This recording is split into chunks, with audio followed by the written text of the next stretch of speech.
Assalamualaikum warahmatullahi wabarakatuh.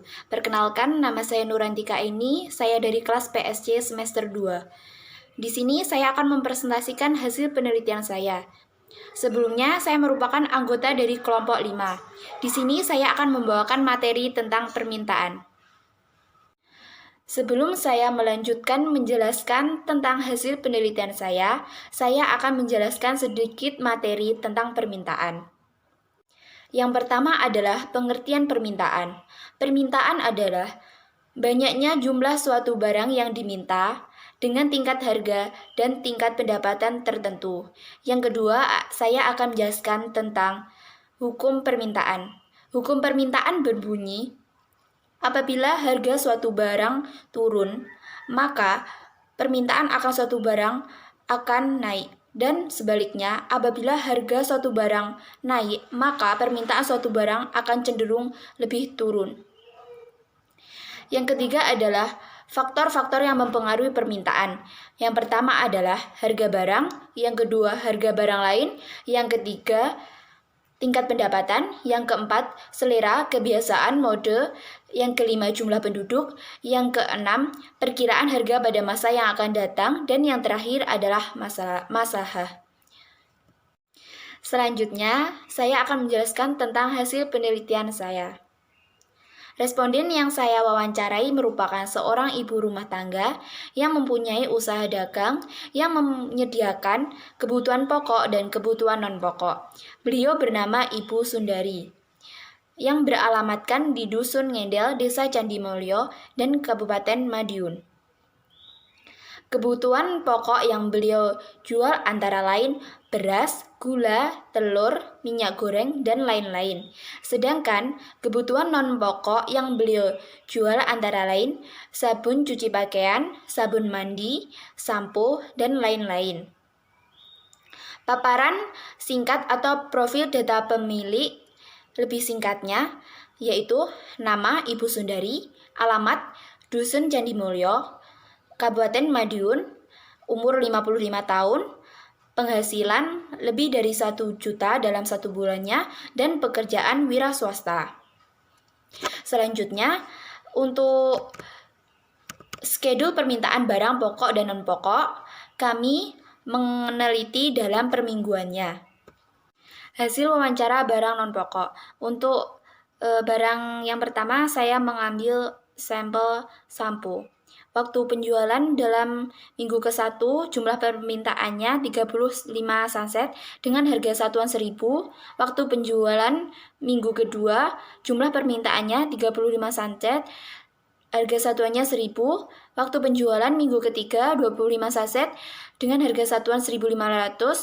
Dan waktu penjualan minggu keempat, jumlah permintaan 35 sunset dengan harga 1.000. Untuk sampel kedua, sabun mandi. Waktu penjualan pertama, jumlah permintaannya 35 biji dengan harga satuan 3.000. Waktu penjualan minggu kedua, jumlah permintaannya 35 biji dengan harga satuan 3.000. Waktu penjualan ketiga, jumlah permintaan 35 biji dengan harga satuan 3.000. Dan waktu penjualan minggu keempat, jumlah permintaannya 30 biji dengan harga satuan 3.500.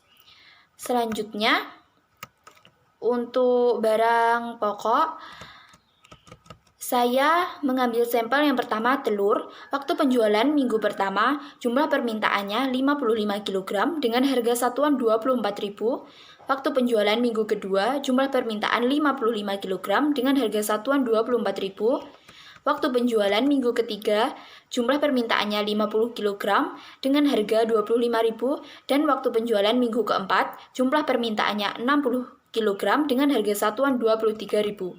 Sampel barang pokok yang kedua adalah saya mengambil sampel gula. Waktu penjualan minggu pertama, jumlah permintaannya 60 kg dengan harga satuan 16.000. Waktu penjualan minggu kedua, jumlah permintaannya 60 kg dengan harga satuan 16.000. Waktu penjualan minggu ketiga, jumlah permintaan 60.000 dengan jumlah satuan atau harganya 16.000. Dan waktu penjualan minggu keempat dengan jumlah permintaan 55 kg dengan harga satuan 17.000. Jumlah permintaan barang pokok dan non-pokok di toko Ibu Sundari mengalami penurunan dan kenaikan. Faktor-faktor yang mempengaruhi kenaikan dan penurunan antara lain: 1. Harga barang. Semakin murah harga suatu barang, semakin bertambah permintaan terhadap barang tersebut. Demikian pula sebaliknya, semakin mahal harga suatu barang, maka semakin berkurang permintaan terhadap suatu barang tersebut. Yang kedua, tingkat pendapatan. Semakin tinggi pendapatan, semakin kuat daya beli konsumen, sehingga meningkatkan permintaan terhadap suatu barang. Sebaliknya, semakin rendah pendapatan, semakin rendah pula daya belinya, dan permintaan terhadap barang pun rendah. Yang ketiga, selera kebiasaan mode. Selera kebiasaan mode atau musim juga mempengaruhi permintaan suatu barang. Yang keempat, perkiraan harga pada masa yang akan datang. Apabila perkiraan harga suatu barang pada masa mendatang naik, konsumen lebih cenderung membeli barang tersebut sekarang untuk menghemat belanja pada masa yang akan datang, sehingga permintaan terhadap barang itu sekarang akan meningkat.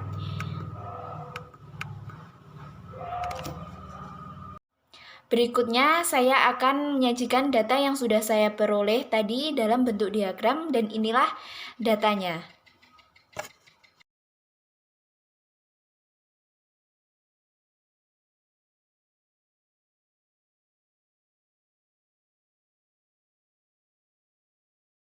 Selanjutnya, saya akan menjelaskan tentang perbedaan kondisi permintaan yang terjadi untuk barang pokok dan non-pokok di toko Ibu Sundari.